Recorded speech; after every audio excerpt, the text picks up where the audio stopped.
Warning, this video contains spoiler alerts.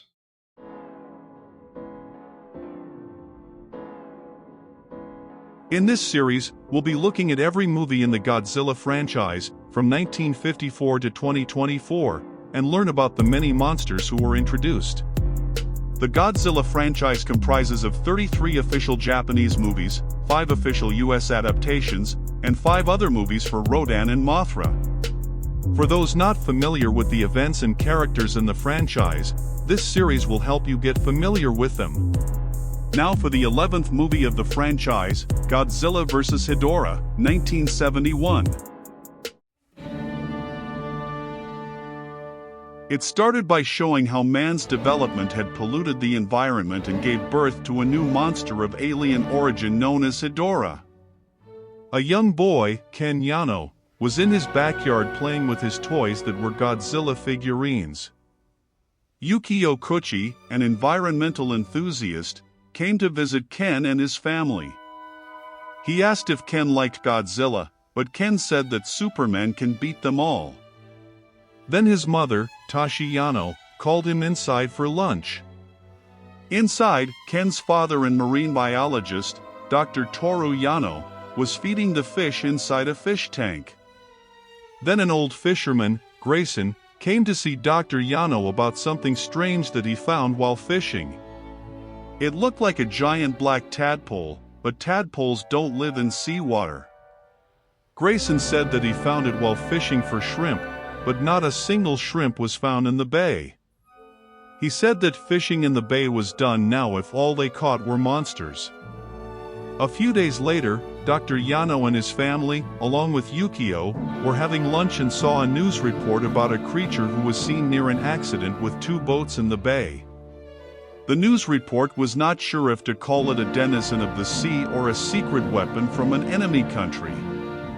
It showed the monster destroying the boats by swimming under it and crashing them against each other. It showed a close-up of the monster, black with red eyes. Ken was stunned and his food fell off his chopsticks. Ken said it looked like the tadpole they saw the other day and called it a monster tadpole. Later on, Dr. Yano went to investigate near the rocky bay to find out more about the strange creature lurking around. He left Ken on the rocky shore and went into the water. Underwater, he found a trail of dead sea creatures and found no signs of life anywhere.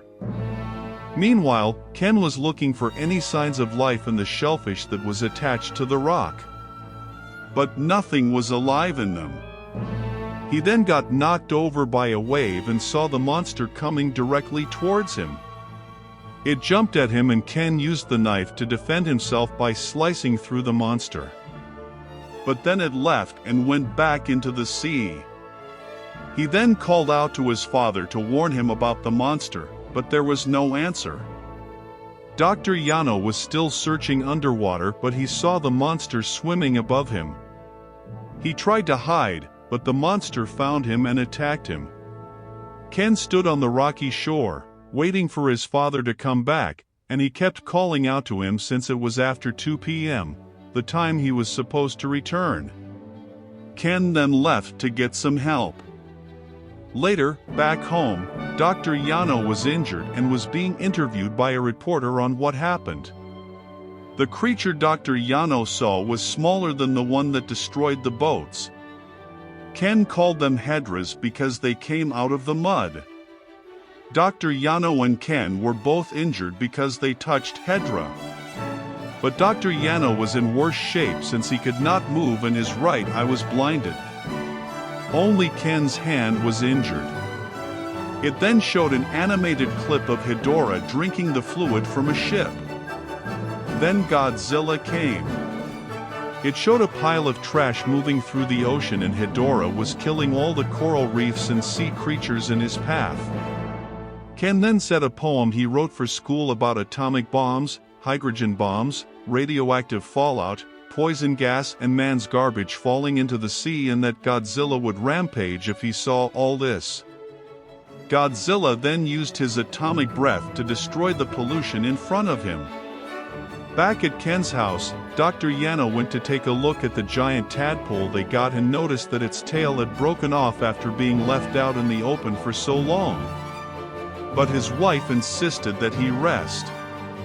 He then figured out that the tadpole was like some kind of mineral or stone. Ken then came over and said that Godzilla will come to kill Hedorah because he dreamed it.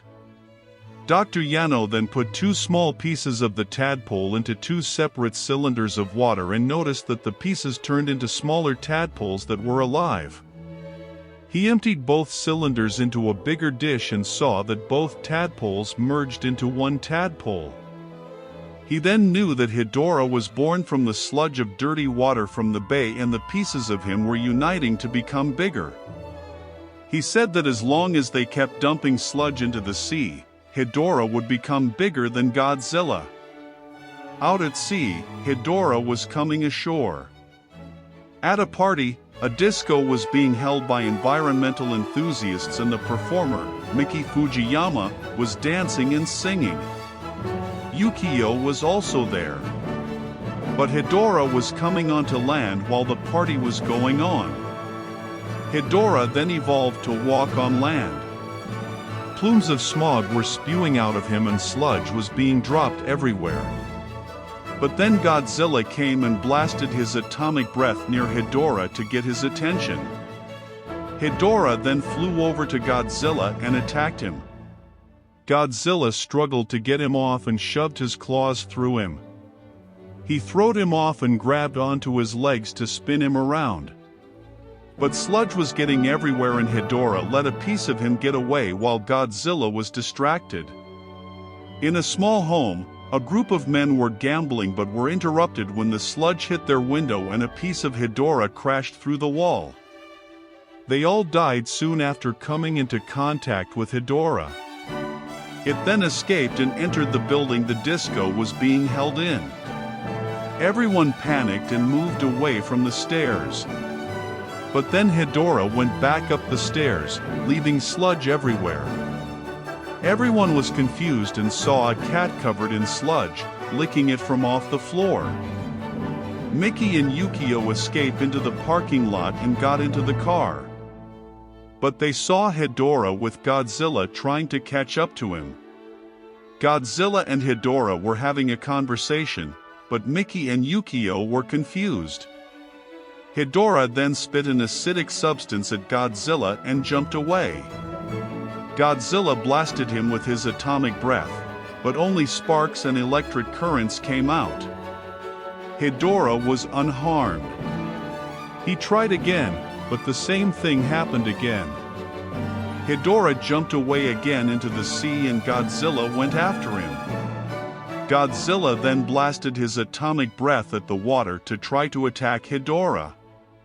Another animated clip came on showing an industrial estate growing in size while removing the trees all around it.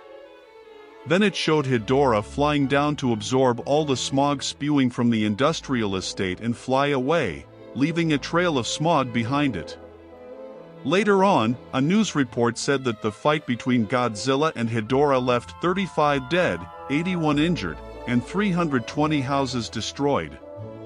All metal in Hedorah's path were corroded and rusted as if sulfuric acid was used on them. Yukio and Miki brought Dr. Yano, Tashi, and Ken to the pier Hedorah and Godzilla fought on. They found some burnt remains of Hedorah and took it back home for testing. They knew Hedorah was a living organism made of mineral but was unsure of how sparks could come out of it. They knew it did not harm living organisms directly since it only covered the cat in sludge, but it climbed up a chimney of an industrial plant and sucked in all the smog, which was poisonous to living organisms. Hedorah was an organism unnatural to Earth since it was a monster made of mineral, sludge, and sulfur. He used sulfuric acid to injure Dr. Tano, Ken, and Godzilla. This would turn Hedorah into a monster who would poison everyone with a lethal smog. They then determined that Hedorah was from alien origin that crash-landed on Earth while attached to a meteor. The next day, Yukio and Miki took Ken to the amusement park to ride the roller coaster. but Ken thought he noticed Godzilla in the distance. However, it was determined that Hedorah would not attack during the daytime. Ken called his father to tell him, but there was an explosion. Over at a school, Hedorah flew over, leaving a trail of poisonous gas behind him, and all the students were struggling to breathe and were coughing. All the plants started to wither as the sirens went off and they took shelter inside. The explosion came from an oil storage tank and the rest of the plant continued to explode. This created a thick black plume of smoke in the air. Hedorah was sucking out all the gas from the cars and grew bigger. He then went to Godzilla when he heard him roar, and Ken went to meet his mother at the school. Hedorah and Godzilla started fighting and Godzilla smacked Hedorah to the ground. Godzilla tried to stab him with his claws, but it did nothing. Hedorah then made Godzilla breathe in some of the poison gas as he flew away and Godzilla collapsed to the ground, struggling to breathe. The rest of the oil processing plant continued to explode and Hedorah flew over a crowd of people, poisoning and killing them instantly due to inhaling sulfuric acid. Ken was running back home and came across some skeletons. Hedorah continued flying over the city, killing and corroding everything around him in his path. A news report came on to show that the southeastern section of the city of Fuji was destroyed by Hedorah's attack, which left over 1,600 people dead and other casualties to exceed 30,000. Hedorah's sulfuric acid gas affected the throat and the eyes. Back home, Tashi was tending to Ken and Ken suggested that they should dry out Hedorah to stop him from growing if they could not stop pollution. Somewhere else, Yukio was with a group of environmental enthusiasts and decided to throw a party at Mount Fuji before Hedorah could get control. A news interview was held to get an environmental expert's opinion on the matter since they saw Hedorah's 3 forms of tadpole, frog, and flying saucer, and wondered if there was a 4th form on the way. Dr. Yano decided to try out his test to see if electric currents would work against Hedorah using the tadpole they had. When they tried it, the tadpole burnt to a crisp. Dr. Yano decided to have the equipment enlarged for them to fight back against Hedorah. All factories were told to stop operations and for vehicles to not operate in those areas. At Mount Fuji, the party began with Yukio, Mickey, and Ken all being there. Hedorah then returned bigger in size and Ken saw Godzilla. The party stopped when Godzilla and Hedorah started fighting near them and everyone ran away. Godzilla and Hedorah started to converse again when Hedorah returned to his 2nd form. Dr. Yano decided to go to the site where the military was setting up the electrodes. Godzilla and Hedorah continued arguing until Hedorah shot some sulfuric acid at Godzilla. Godzilla was able to dodge most of it, but one landed in his eye. He quickly covered his other eye to protect it. His face started to corrode and Hedorah reverted back into his 3rd form to fly away. Godzilla was in pain after breathing in some of the sulfuric acid and everyone ran away. But many died when Hedorah passed right over them. He landed and turned back into his 2nd form, but was afraid of getting near the fire. They started throwing torches at him, but he just shot some sulfuric acid at Yukio and sent a plume of sulfuric acid to kill the majority of them. Only Yukio, Mickey, Ken, and a few others were left. Godzilla then recovered and blasted his atomic breath at Hedorah. But Hedorah jumped over him and shot more sulfuric acid at him. Godzilla roared in pain from the burning acid. They started arguing again. Godzilla then distracted Hedorah by knocking over a boulder with his tail and stabbed him in his eye with a clawed hand. Hedorah was permanently blinded in his left eye and he continued fighting Godzilla. He shot out a spark at Godzilla with his other eye and set the ground on fire. The smoke from the fire was made of sulfuric acid, and Godzilla collapsed from the pain in his eyes and throat. Hedorah then jumped onto Godzilla, reverted into his third form, and flew off with Godzilla. He then dropped Godzilla onto a hillside and Godzilla rolled down the slope. He turned back into his second form and Godzilla was in too much pain to get up. He then released a thick sludge to drown Godzilla in it. Godzilla could not get up and tried to use his atomic breath to get out, but he was stuck. A military helicopter then passed over with an oxygen bomb and dropped it near Godzilla and Hedorah. Hedorah used the spark from his eye to shoot the helicopter down, and then another came to lure him towards the electrode weapon. Dr. Yano and Tashi arrived at the site. The two electrodes were 2 miles apart, 120 feet high, 140 feet wide. The plan was to use helicopters, cannons, headlights from cars and supersonic waves to lure Hedorah. The voltage was at 3 million. In the distance, Godzilla and Hedorah could be seen fighting.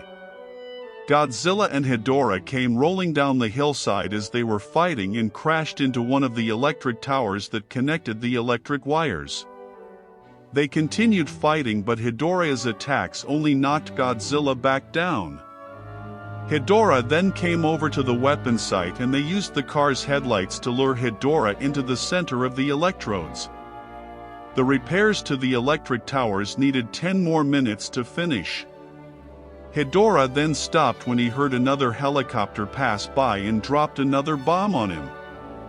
He shot the plane down, but it created a fire that prevented him from moving further. Hedorah then decided to move closer towards the flashing headlights, but the tower needed more time to fix. Then Godzilla came and used his atomic breath to activate the electrodes. Hedorah was trapped in electric currents and was burning into a crisp. Godzilla activated the electrodes again to continue the attack until Hedorah collapsed. Godzilla came over to investigate Hedorah despite being in bad shape and shoved his hand into him to take out his eyeballs. He activated the electrodes again to have the electric currents burn the eyeballs to dust. He stepped a few yards away from Hedorah's body and knocked a boulder over to him. But a smaller Hedorah flew out of Hedorah's body. Godzilla got tired of chasing him down and decided to use his atomic breath as a jetpack to catch up to Hedorah. He flew over to Hedorah, with his tail and feet curled inward, and knocked him into the ground. He grabbed onto Hedorah and kept slamming him into the ground. Godzilla then brought Hedorah back to the electrodes, while flying, and the repairs were complete. He slammed Hedorah into the ground and pinned him down while the military activated the electrodes. But it failed at its maximum output due to the generator failing. Godzilla used his atomic breath to activate the weapon himself and held Hedorah in place.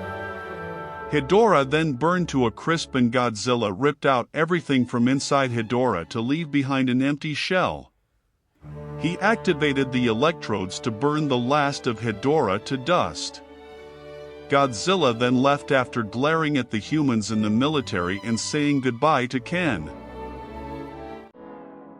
Now this is the kind of Godzilla movie that makes sense. Pollution. Always a problem even for Godzilla.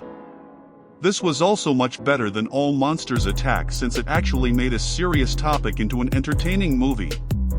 At least this movie reminded us how disgusting and devastating pollution is to all living things. It even tied in the point nicely that Godzilla's kind was responsible for protecting nature while Kong's kind was responsible for protecting humanity, which was mentioned in the trailer for Godzilla x Kong: The New Empire, 2024. And it looks like electric currents isn't show a Godzilla's weakness anymore. Back in King Kong vs. Godzilla, 1962, lightning and electric currents were one of Godzilla's weaknesses, and Kong's strengths.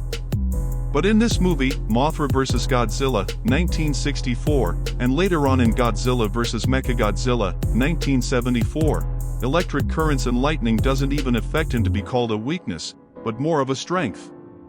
Even in Godzilla, 1954, electric currents did nothing to stop Godzilla from entering Tokyo.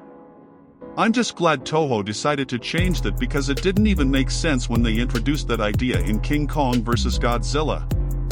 Godzilla vs. Hedorah, also known as Godzilla vs. the Smog Monster, is about an alien creature that was born from the sludge off the coast of Japan, and terrorized and killed the people with the harmful effects of pollution and its poisonous sulfuric gas. This was definitely a tough fight for Godzilla, since even Hedorah's sulfuric acid gas was harmful to him.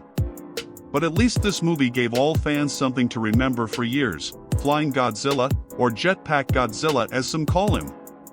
I think the director who made this movie got blocked by Toho from directing other Godzilla movies for them, but then Legendary Studios hired him as an executive producer for the MonsterVerse Godzilla movies. Wow! What a twist in fate! He even made a memoir of this entitled The Man Who Made Godzilla Fly. I never read the book, but I'm interested to know what inspired him to make such an iconic scene that still lives in the hearts of many fans 54 years later. This aspect of the story introduces us to Hedorah and the iconic flying Godzilla. In the next movie, we'll be introduced to Gigan, another space monster that has allied itself with Ghidorah. Be sure to like and subscribe for more. Until next time.